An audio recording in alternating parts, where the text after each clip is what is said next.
Ladies and gentlemen, please welcome former Governor of South Carolina and Ambassador to the United Nations, Nikki Haley.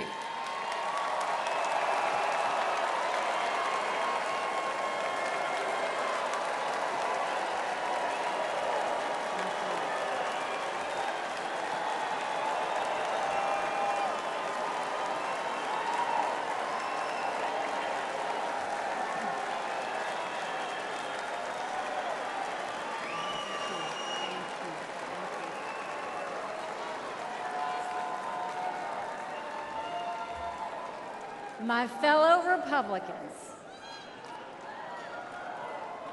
President Trump asked me to speak to this convention in the name of unity.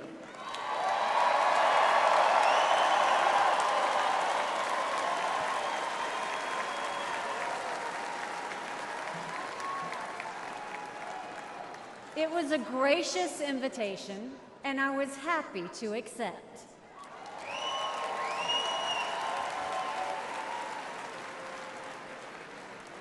I'll start by making one thing perfectly clear. Donald Trump has my strong endorsement, period.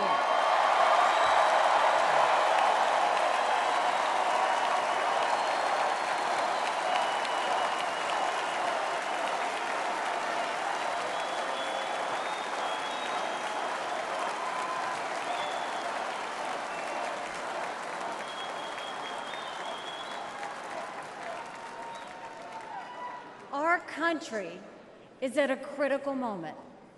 We have a choice to make. For more than a year, I said a vote for Joe Biden is a vote for President Kamala Harris. After seeing the debate, everyone knows it's true. If we have 4 more years of Biden, or a single day of Harris, our country will be badly worse off. For the sake of our nation, we have to go with Donald Trump.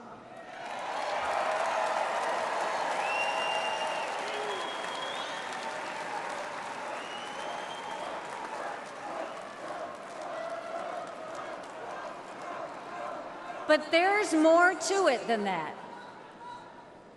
We should acknowledge that there are some Americans who don't agree with Donald Trump 100% of the time.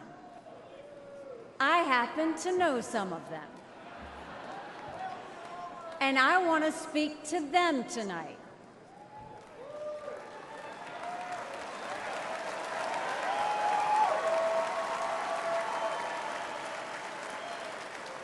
My message to them is simple. You don't have to agree with Trump 100% of the time to vote for him.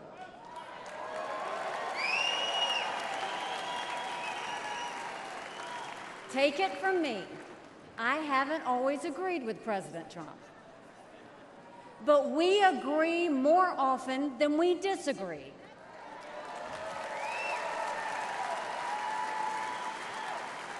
We agree on keeping America strong. We agree on keeping America safe. And we agree that Democrats have moved so far to the left that they're putting our freedoms in danger. I'm here tonight because we have a country to save. And a unified Republican Party is essential for saving her.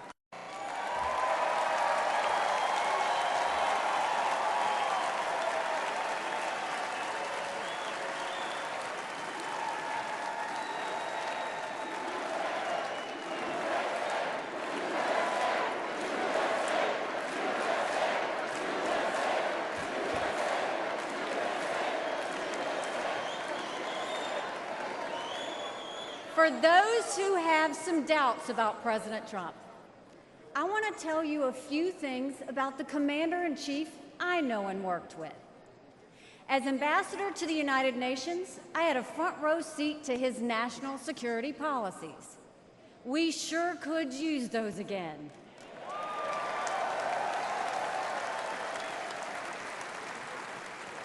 Think about it. When Barack Obama was president, Vladimir Putin invaded Crimea. With Joe Biden as president, Putin invaded all of Ukraine. But when Donald Trump was president, Putin did nothing. No invasions.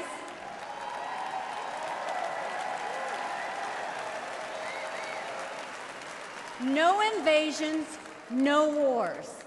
That was no accident. Putin didn't attack Ukraine because he knew Donald Trump was tough.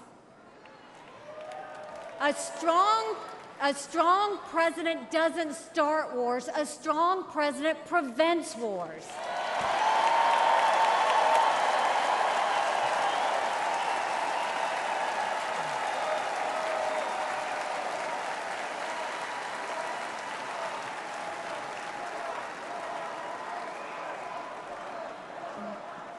Then look at the Middle East. Every problem in that part of the world can be laid at the feet of Iran. The dictators who chant death to America are the bankrollers and weapons suppliers for Hamas and Hezbollah. They're behind the barbaric massacres and the hostage-taking. Once again, compare Trump and Biden. Trump got us out of the insane Iran nuclear deal.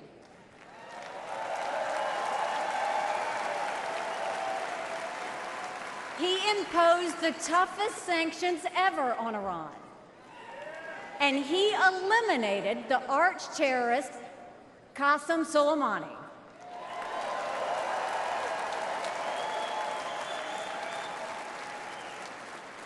Iran was too weak to start any wars. They knew Trump meant business, and they were afraid. And then there's Joe Biden. He lifted the sanctions. He begged them to get back into the nuclear deal. He surrendered in Afghanistan. He sent every possible sign of weakness. Even now, while Hamas is still holding Americans hostage, Biden is pressuring Israel instead of the terrorists.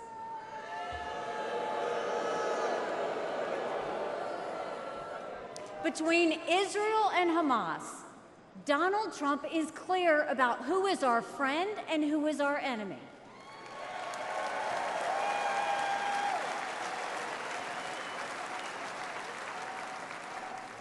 Then look at the border. It's the single biggest threat Americans face. Under Joe Biden, migrants are coming into our country by the thousands every day. We have no idea who they are, where they end up, or what they plan to do. And let me remind you, Kamala had one job, and that was to fix the border. Now imagine her in charge of the entire country.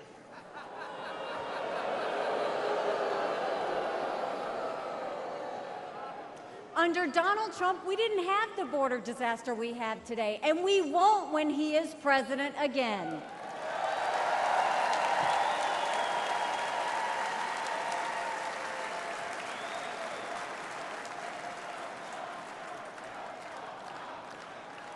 I was proud to serve America in President Trump's cabinet, and I'll tell you something you won't hear from the critics.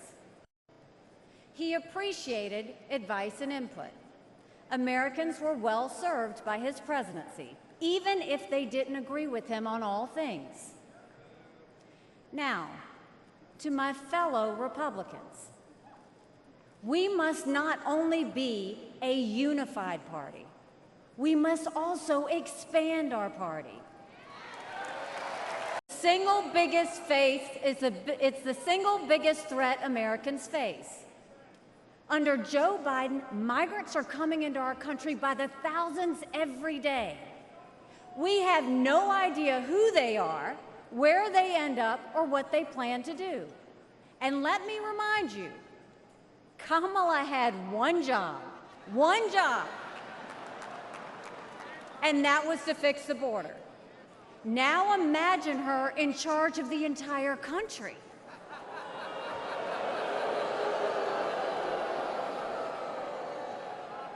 Under Donald Trump, we didn't have the border disaster we have today, and we won't when he is president again.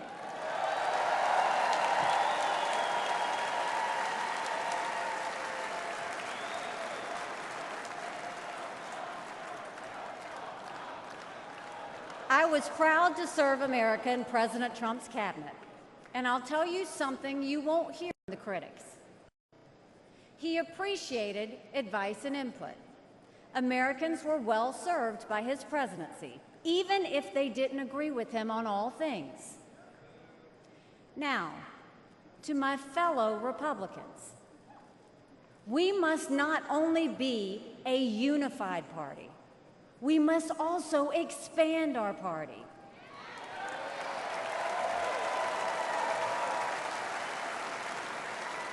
We are so much better when we are bigger. We are stronger when we welcome people into our party who have different backgrounds and experiences. And right now, we need to be strong to save America. This is a defining moment, not only for our party, but for our country. Our fellow Americans are fearful right now. Families are suffering from inflation and wages that don't keep up with prices. Young people are being indoctrinated to think our country is racist and evil. The Jewish community is facing an obscene rise in anti-Semitism. Too many minorities are trapped in communities devastated by crime.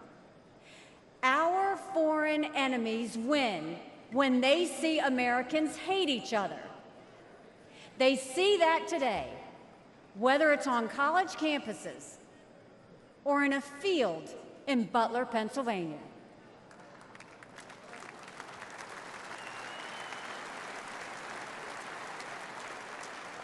But we can conquer those fears with strength and unity. No president can fix all of our problems alone. We have to do this together. America has an amazing ability to self-correct. In this moment, we have a chance to put aside our differences and focus on what unites us and strengthens our country.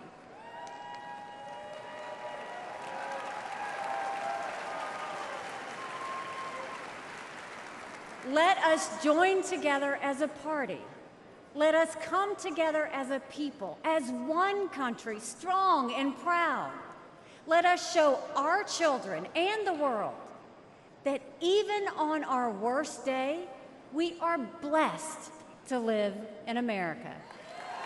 God bless you. Thank you. God bless the United States of America.